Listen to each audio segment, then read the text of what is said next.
moi, je vais essayer de parler essentiellement d'Algérie, parce que ce qui m'importe, c'est l'Algérie. Bien sûr, après une petite pause sur ce qui se passe dans le monde, et puis un petit peu ce qui risque, ce qui risque. D'ailleurs, je ne vais pas parler de sécurité énergétique, mais plutôt d'insécurité énergétique éventuelle. Bien. Alors, en 2016, j'avais affiché cette diapositive dans une conférence à l'Eurasie, avec des représentants du gouvernement, avec le patronat, etc., etc. C'est une projection des consommations des ressources énergétiques, c'est-à-dire des hydrocarbures algériens, entre 2012 et 2040. Et j'avais dit que si on continue comme ça, si on ne fait rien, si on ne change pas le modèle de consommation énergétique globalement, je ne vais pas rentrer dans le détail, en 2030, on aura un sérieux problème. Quel problème? Ce n'est pas un problème de sécurité énergétique. C'est-à-dire qu'on devra choisir en 2030, est-ce qu'il faut continuer à exporter des hydrocarbures ou les consommer?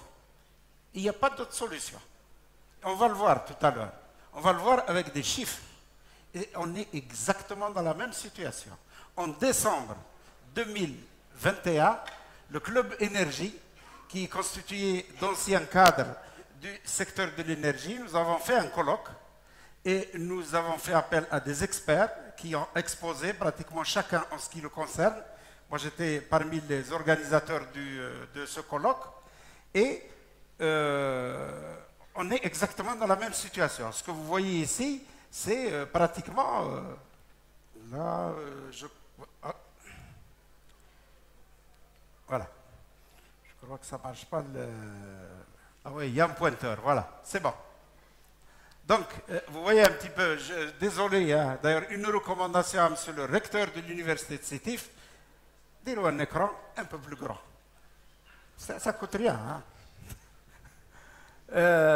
Voilà, ce que vous avez ici, c'est pratiquement la situation actuelle, les consommations en gaz. Ça, c'est les exportations. Ça, c'est les productions qui sont venues. Parce que ça date de 2016. Hein, vous avez des projections. Et ça, c'est 2030. Bien. J'ai commencé par ça pour vous faire toucher un petit peu le problème. Bien. Alors, je reviens au monde. Ce que disait tout à l'heure le professeur Chitour.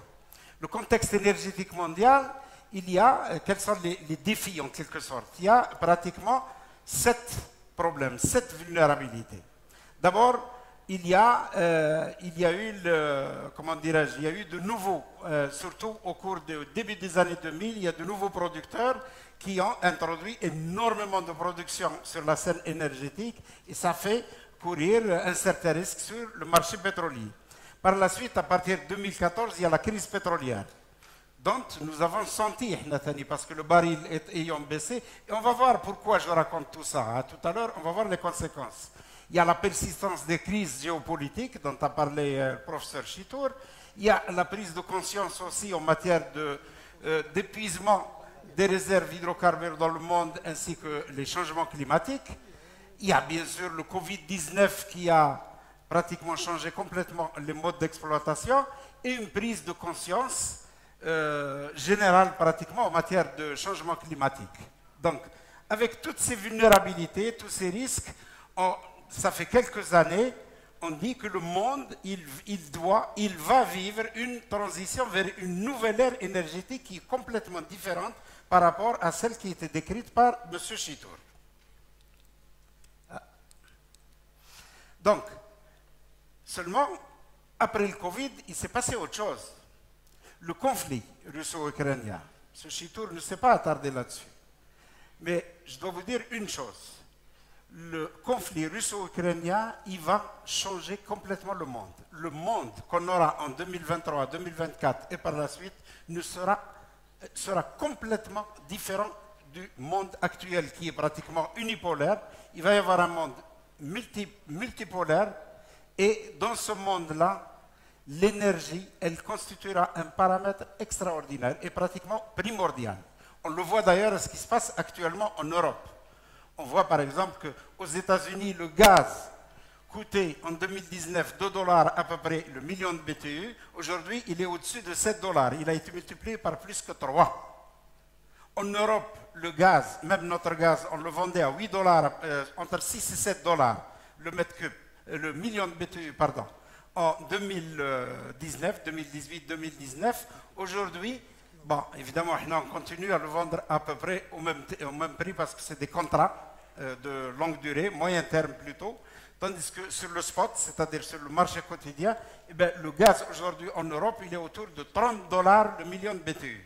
C'est-à-dire, il a été multiplié par 5. En Asie, il est arrivé jusqu'à 75 dollars, c'est-à-dire multiplié pratiquement par 8. Voilà ce qui se passe pratiquement en Europe et cette situation, elle va durer de toute façon. Je vais essayer d'aller vite. Maintenant, pourquoi il va y avoir un nouveau monde après la guerre russo-ukrainienne? Donc, ces deux fromages que vous avez, ça...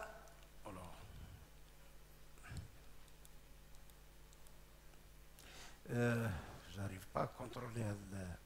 Voilà. Bien. Ici, là, vous avez les réserves mondiales de pétrole. Bon, le détail, je sais que vous ne le voyez pas, mais sachez que les réserves mondiales de pétrole, elles sont à 48% situées au Moyen-Orient. C'est ça. Ça, c'est le Moyen-Orient. Ça, je crois que c'est l'Amérique du Nord et l'Amérique du Sud. Et ça, c'est la Russie et les anciennes républiques soviétiques. Pour le gaz, 40% des réserves mondiales de gaz sont au Moyen-Orient aussi. Et les anciennes républiques, la Russie et les anciennes républiques soviétiques, c'est 30%. Qu'est-ce que ça veut dire? Ça veut dire que 78% des réserves gazières sont entre le Moyen-Orient et la Russie. Le pétrole, ça veut dire que 48% des réserves pétrolières sont au Moyen-Orient aussi. Or, on a vu que le déséquilibre qui a été créé par la guerre russo-ukrainienne, qui était à base, il y a le paramètre énergie, qu'est-ce qu'il va y avoir? Demain, la sécurité énergétique, c'est très simple. Vous êtes en sécurité énergétique si vous possédez la ressource, c'est-à-dire vous l'avez chez vous, le cas du Moyen-Orient et de la Russie, de l'Algérie aussi, parce que nous avons nos ressources, ou bien alors vous les contrôlez, et ça, c'est les États-Unis. C'est eux qui contrôlent la majorité des réserves pétrolières et gazières dans le monde.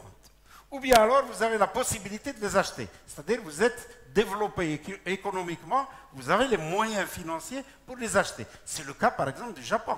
Le Japon n'a ni ressources agricoles, ni terres agricoles, ni pétrole, ni gaz, ni rien du tout, mais c'est une puissance mondiale pour la simple raison parce qu'il produit. Parce qu'ils produisent autre chose, ils vivent d'autre chose. Ils ont la possibilité d'importer. Ou alors, ils ont eu la possibilité de construire des centrales nucléaires, etc. Mais construire une centrale nucléaire, il faut avoir de l'argent aussi.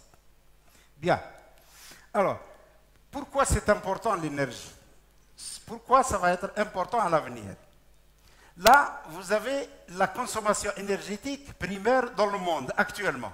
Actuellement, 56% de l'énergie que nous consommons dans le monde, elle est à 56% d'origine hydrocarbure, 27% d'origine charbon, 4% nucléaire et 13% renouvelable.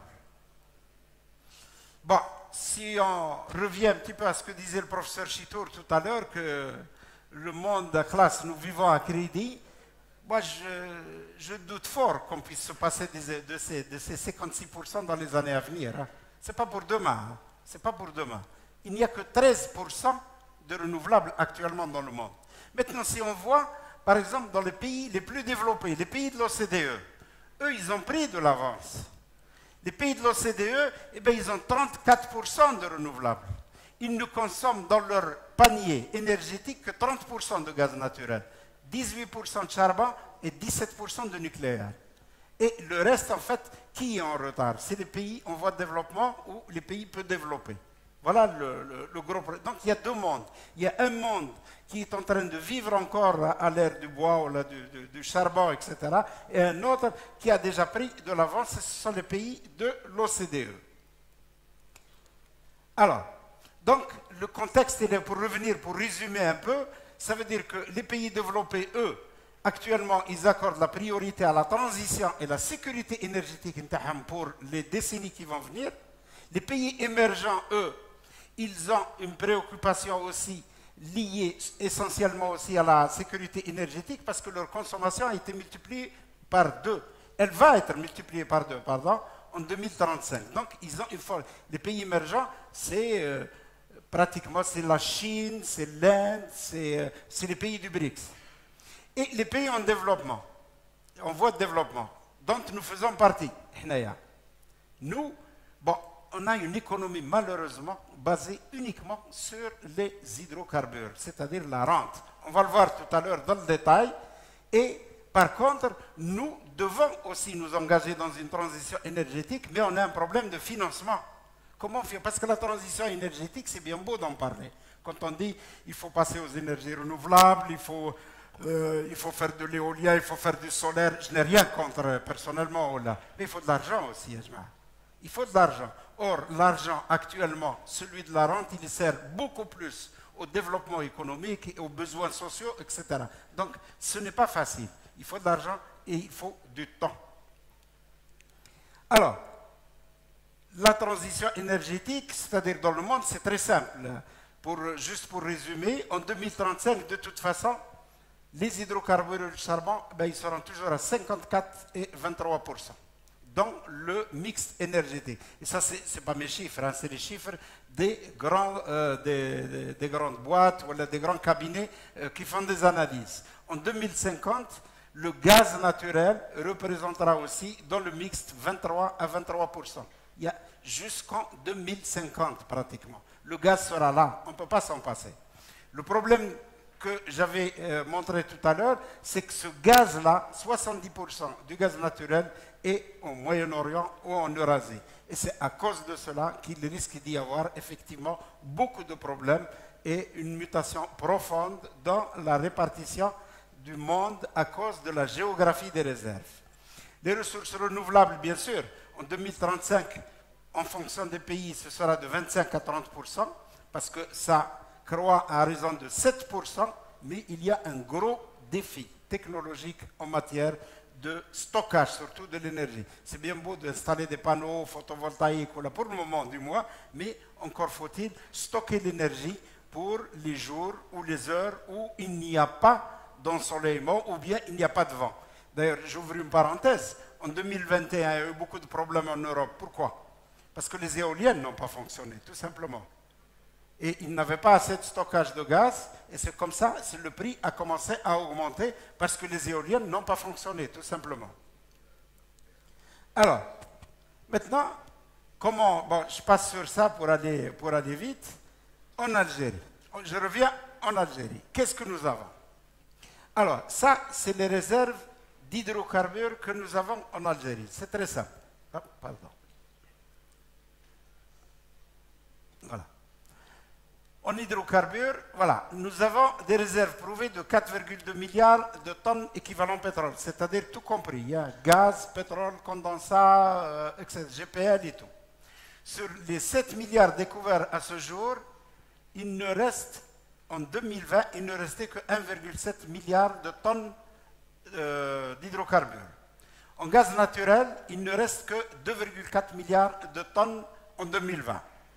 Gardez bien ces chiffres parce que tout à l'heure, quand on verra avec les consommations, si on commence à diviser la consommation annuelle avec un taux de croissance en général de 6 à 7%, eh ben on verra qu'on en a pratiquement jusqu'à 2040 maximum, pas plus.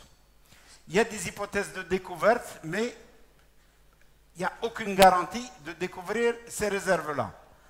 Et enfin, il y a les hydrocarbures non conventionnels, c'est-à-dire le gaz de schiste. Le fameux gaz de schiste, oui, il y en a beaucoup. Il y a pratiquement 23,5 milliards de tonnes équivalent pétrole en gaz dans le sous-sol algérien.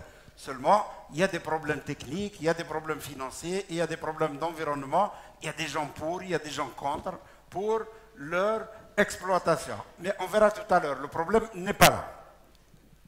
Alors, en théorie, si on regarde un petit peu, si on tient compte des réserves que je viens d'afficher, si on divise un petit peu par rapport à la consommation nationale, il n'y a aucun problème. L'Algérie n'a pas de problème de sécurité énergétique. Si on continue à consommer de l'énergie qui est d'origine hydrocarbure pratiquement à 98%, c'est le cas actuellement, nous n'avons aucun problème. 2050, 2060, 2070, il n'y a absolument aucun problème. Malheureusement, la production Tana, elle est à plus de 50% exportée. Parce que c'est elle qui produit la rente. Et c'est cette rente qui est en train de nous permettre de nous nourrir, de nous développer, de conserver des universités comme celle-là, etc. Ah, le problème. Donc l'Algérie a un problème de rente. L'Algérie a un problème de développement économique, de changement. Il faut qu'elle change de modèle économique. C'est ça le gros problème. Ça ne veut pas dire qu'il ne faut pas faire des énergies renouvelables ou qu'il ne faut pas faire de transition, pas du tout. Plus rapidement on le fait, mieux cela vaut. Comme ça, on laissera un peu de gaz et un peu de pétrole dans le sous-sol pour les générations futures. Ça, il n'y a pas de problème. Plus on produira de nouvelles richesses, et mieux cela vaudra. Mais encore faut-il changer de modèle économique. Alors, ça, très rapidement, je ne vais pas m'attarder parce que je sais qu'au fond, vous ne voyez pratiquement aucun chiffre. C'est pour ça que j'ai demandé à changer de tableau. Mais ce sont des chiffres réels tirés du ministère des Finances, de la Banque d'Algérie, etc. Et on voit ici, je vais m'attarder un tout petit peu ici pour la simple raison que c'est un tableau qui montre les principaux paramètres économiques de l'Algérie. Alors, ici, vous avez le prix moyen du baril. Vous constatez que depuis 2013, il a baissé. Ce qui est important, c'est surtout l'exportation des hydrocarbures. Elle a baissé. Voilà. 63 milliards de dollars en 2013, 22 en 2020. 32 peut-être. 32, bah, c'est des prévisions parce que je n'ai pas encore le chiffre exact. En 2021. Ça ne fait que baisser. Exportation hors hydrocarbures insignifiante. Recettes budgétaires, voilà, elles sont à peu près les mêmes parce qu'elles dépendent en majorité de la fiscalité ordinaire. Les dépenses, elles sont restées aussi à peu près au même niveau, sauf en 2020 à cause du Covid et puis à cause des restrictions budgétaires où on a diminué. Mais en gros, on est resté à peu près au même niveau. Équipement kiff-kiff. Réserve de change, vous regardez, 194 milliards de dinars en 2013, 48 en 2020, 42 en 2021, oui c'est ça, en 2022, je ne sais pas, mais je sais qu'il ne va pas rester grand-chose. Ça veut dire que depuis 2013, depuis la chute, 2014 exactement, depuis la chute du baril, l'Algérie n'a survécu que grâce aux réserves de change et au fonds de régulation, lui, qui a fondu. Il était à 70 milliards de dollars. Il n'y a plus rien pratiquement en 2020. Voici comment on a traversé la crise depuis 2014 jusqu'à aujourd'hui. Pourquoi? Parce qu'il y a le problème des subventions. Regardez ici, ça c'est les subventions de l'État dans l'habitat, dans la santé, la famille et l'énergie. 15 milliards de dollars de subventions pour toutes les consommations énergétiques, y compris en matière de dessalement d'eau de mer. 15 milliards de dollars par an, ce sont les subventions que l'État met pour assurer en quelque sorte la sécurité, enfin la consommation énergétique ou la consommation énergétique dérivée, c'est-à-dire au dessalement, etc. C'est une situation économique quand même qui nous interpelle. Alors, maintenant, qu'est-ce qui s'est passé, c'est-à-dire l'importance du secteur de l'énergie. Regardez ici, ça c'est très rapidement, c'est un petit peu les exportations hors hydrocarbures. Vous voyez que l'essentiel de la rente, ben, c'est les hydrocarbures. Hein. Mais quand on regarde le poids des hydrocarbures dans l'économie algérienne, finalement, voilà ce que ça représente en matière de PIB. Voilà ce que ça représente en matière d'emploi. Tout le reste, le PIB et l'emploi en Algérie sont à 63 et 78%, c'est les services. Les services, c'est quoi? C'est les commerces, etc. etc. C'est-à-dire, en majorité, ce sont des activités qui ne produisent pas de la richesse. Ce n'est pas l'industrie. Voici le truc, l'industrie, voilà, où est-ce qu'elle est là? Services, hydrocarbures, voilà. Je crois que c'est ça. Hein. Moi, j'arrive même pas à lire. Ah non, ça c'est l'agriculture. Voilà. Tiens, l'agriculture. L'agriculture, regardez ici. Elle est là à 12%. Ici, en matière d'emploi, c'est 10%. L'industrie, voici les industries. Là, c'est 6% pour le PIB, 11% donc pour l'emploi. Il y a un déséquilibre. C'est une économie qui est complètement déséquilibrée. Ce n'est pas comme ça. Si vous regardez ce même schéma, par exemple, dans d'autres pays, eh bien, c'est complètement l'inverse. C'est complètement l'inverse. C'est les secteurs ou les activités qui produisent de la richesse qui comptent dans le PIB et dans l'emploi. Parce que le problème de l'Algérie, d'ailleurs le problème qui vous concerne, les jeunes, quand vous allez sortir, je sais qu'il y a la moitié des universitaires, quand ils sortent de l'université, ils ne trouvent pas d'emploi d'ailleurs. Donc, le taux de chômage d'ailleurs est le plus important au sein de la communauté universitaire. Bien. Alors, et voici en ce qui concerne maintenant, je passe à l'énergie, je reviens plutôt à l'énergie pour vous montrer un petit peu le poids du secteur des hydrocarbures. Alors, j'ai préféré afficher beaucoup plus des diagrammes plutôt que des tableaux parce que de toute façon, au fond, vous ne voyez pas le... Voilà. Alors, en 2007, là, vous avez la production totale des hydrocarbures. Voilà ce qu'on produisait. On produisait un peu plus que 237, je crois.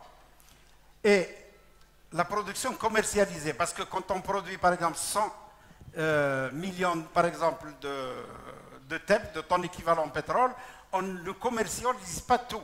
On commercialise à peu près, ça dépend des années, ou plutôt des décennies, je dirais, entre 75, à peu près 75 à 80%, on commercialise et le reste, on le réinjecte pour maintenir en état les gisements, pour pouvoir récupérer plus de liquide, plus de gaz, etc. Donc, ça, c'est ce qui est commercialisé, ça, c'est ce qui est exporté, et ça, c'est la production consommée à l'échelle nationale. Et vous voyez que la production ne cesse de baisser depuis 2013. La production commercialisée, kiff, exportée, pareil, tandis que la consommée, elle augmente sans arrêt. 5 minutes. OK. Eh bien, on va y aller. Alors, consommation nationale d'énergie produite, par produit, pardon. On voit qu'en 2007, ici, voilà la production de gaz, ça c'est l'électricité, ça c'est oui, ça c'est les produits pétroliers. Bon, le reste, je ne les cite pas. Qu'est-ce qu'on constate? Entre 2007 et 2019, la consommation nationale d'énergie en gaz naturel, elle a augmenté de 80%. C'est énorme. 80%. Elle a presque doublé en quelque sorte. La consommation d'électricité, kiff, 78%. Les produits pétroliers, le gaz c'est essentiellement, l'électricité c'est essentiellement du gaz. Hein. Et ici les produits pétroliers, bah, c'est le transport routier, c'est les carburants. Ça a augmenté de 51%. Je vais essayer de continuer. Voilà, en ce qui concerne maintenant par secteur d'activité, pour voir un petit peu le lien avec le modèle économique du pays. Les ménages, ça c'est la consommation des ménages, ça c'est le transport, et ça c'est l'industrie et les travaux publics. Les bâtiments et travaux publics. Voilà. En 2019 par rapport à 2007, plus 64%. Pour le transport, 139%, parce qu'il y a eu la fameuse ouverture de l'importation des véhicules, les prêts, etc. Et on a commencé à importer n'importe quel type de véhicule, n'importe quelle edad. Et ce qui fait qu'on en est actuellement aujourd'hui, je crois, quelque chose comme 6,5 millions de véhicules. Le parc national, c'est 6,5 millions, pratiquement. Voilà. Donc tout a augmenté pratiquement, y compris, bien sûr, dans l'industrie, à 68%, mais relativement, quand en volume, c'est quand même négligeable. C'est surtout ça qui a... Alors, maintenant, les carburants. Et ça, c'est important. Kiff. Voici la consommation en gasoil, la consommation en essence et le GPLC, le GPL carburant. Vous constatez que la consommation en gasoil, elle a augmenté de 60%. Celle de l'essence de 100% pour la simple raison que le parc véhicule s'est accru. La consommation d'électricité. Là, je vais vite, hein, j'évite les commentaires puisqu'on me demande de faire vite. Kiff, kiff. Alors, ça, c'est la puissance installée. La puissance installée, c'est le nombre de centrales électriques avec en mégawatts. Et le orange, c'est la PMA, c'est-à-dire la puissance maximale appelée. Parce que quand vous avez, par exemple, une puissance de, par exemple, 20 000 mégawatts, mais il y a des pics en été auxquels on fait au maximum. D'ailleurs, en général, sur 22 000, par exemple, en 2019 ou 2020, je ne me rappelle plus, on a fait appel pratiquement à 15 400 mégawatts. C'est-à-dire, on a une puissance maximale installée énormément supérieure par rapport à la puissance à laquelle on fait appel. Ça veut dire on est suréquipé. Donc, vous constatez quoi? Ici, c'est qu'entre 2007 et là, je m'en vais jusqu'à 2030 pour vous montrer un petit peu comment ça va se passer à l'avenir. Jusqu'en 2019, là, je ne vois plus. Alors, jusqu'en 2019, là, vous avez ici les chiffres de 2019. On constate que la puissance installée, elle a augmenté de 105%. Il y a eu énormément d'investissements pour produire de l'électricité, mais à partir du gaz. Ce n'est pas à partir des énergies renouvelables. Tandis que la production, la PMA, la puissance maximale appelée, elle a augmenté de 161% à cause de la consommation, surtout au niveau des ménages, et surtout du suréquipement des immeubles, des maisons, etc., avec les fameux climatiseurs. La climatisation consomme enfin, entre le chauffage et la climatisation, c'est 40%. Voilà ce que consomme une maison en matière d'énergie. Et vous constatez aussi que la consommation a augmenté de 117% en 2019. Et elle va presque doubler en 2030. Voilà ce qui nous attend en quelque sorte d'ici 2030. Voilà, ça c'est presque la dernière. Hein. Maintenant, la consommation, on voit, c'est-à-dire au fur et à mesure, vous avez dû constater qu'on consomme de plus en plus d'énergie, on produit de plus en plus, mais cette énergie, elle provient essentiellement du gaz. Et le problème de l'Algérie, c'est le problème gaz. Ce n'est pas autre chose. Et on voit ici, entre 2007 jusqu'à 2030, voilà comment va augmenter. Donc, là, la production, il n'y a pas de problème. Comme je vous ai dit, nous avons des réserves. Hein, la production, elle est là jusqu'en 2019 et même jusqu'en 2030. Elle va rester à peu près la même. Mais les besoins nationaux qui sont là, voici comment ils vont augmenter jusqu'en 2030. Et ça, c'est des chiffres que j'ai tirés des bilans énergétiques du ministère de l'Énergie, de Sonelgaz et de Sonatrach. C'est pas, je n'invente absolument rien. Ça, le reste, c'est les besoins des centrales électriques, c'est le détail en quelque sorte de ça, en quelque sorte. Et là, on voit que le gaz, si on le convertit en TEP par rapport à la production nationale, eh bien, en 2030, on consomme déjà à partir de 2019, on consomme presque autant que ce qu'on exporte. Parce que là, ça c'est la consommation. Ce qui reste, c'est l'exportation plus la consommation au niveau des gisements. Mais on en est déjà à plus de 50%. En 2030, ça va être pire. C'est-à-dire que, d'après les chiffres, bon, je n'ai pas exposé le tableau ici, mais j'ai les chiffres année par année, et bien en 2028, on aura un sérieux problème. Il faudra pratiquement arbitrer, c'est exporter ou consommer. Il n'y a pas d'autre solution. Et c'est pour ça que, d'ici 2030, nous sommes tenus d'activer la transition énergétique. C'est tout ce que disait tout à l'heure M. Chitour. Il faut absolument qu'on entame la transition énergétique, il faut qu'on l'accélère et il faut surtout qu'on développe un nouveau modèle économique. C'est-à-dire qu'il faut qu'on produise de nouvelles richesses qui puissent assurer le développement des pays au lieu de continuer à vivre sur la rente pétrolière. Et la rente pétrolière, elle ne durera pas longtemps. Ça, je vous le garantis, parce qu'à partir de 2030, ce sera vraiment, c'est ça ou ça. Il n'y a pas d'autre solution. Donc, bah, ça c'est juste pour vous dire que ça c'est un tableau affiché par Sonelgaz il y a une semaine au niveau du CREAT où il disait, moi je suis beaucoup plus pessimiste, optimiste plutôt que... Ah, pardon. Juste 2 secondes. Il reste 1 minute. Combien? 1 minute. 1 minute. Pour la présidence. Ça va, c'est bon. Voilà ce qu'affichent les 3 scénarios de Sonelgaz en 2035. Ils ont affiché un besoin de gaz minimal, c'est-à-dire si on est en récession, 64 milliards de mètres cubes de gaz en 2035. Alors qu'en 2035, la production commercialisée ici, d'après Sonatrach, elle sera inférieure à 75 milliards de mètres cubes.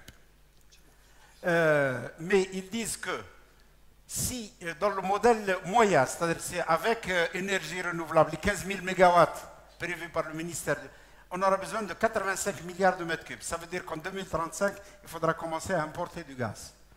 Voilà ce que prévoit Sonelgaz. Bon, moi je suis beaucoup plus, je pense que d'ici là quand même on fera beaucoup plus d'économie d'énergie renouvelable pour essayer de pratiquement traverser le... Bon, ça c'était la conclusion, comme quoi le modèle, c'est le modèle, le mix énergétique, le modèle de consommation énergétique qu'il faut absolument changer. Bon, on n'a pas assez de temps pour en discuter. Ça, je ne donne pas les chiffres parce que les chiffres sont confidentiels, c'est les chiffres des réserves et des productions. Ce que je vous disais tout à l'heure, c'est 2028, le voilà, c'est 2028-29. Vous voyez, ça c'est la production totale. Ça c'est le gaz de schiste. Bon, je ne vais pas parler de gaz de schiste, je sais qu'il y en a beaucoup qui sont contre. Hein? La seule solution, si on ne fait pas notre transition, c'est le gaz de schiste. Voilà, je pense que je vais m'arrêter là parce que l'essentiel est dit. Je vous remercie.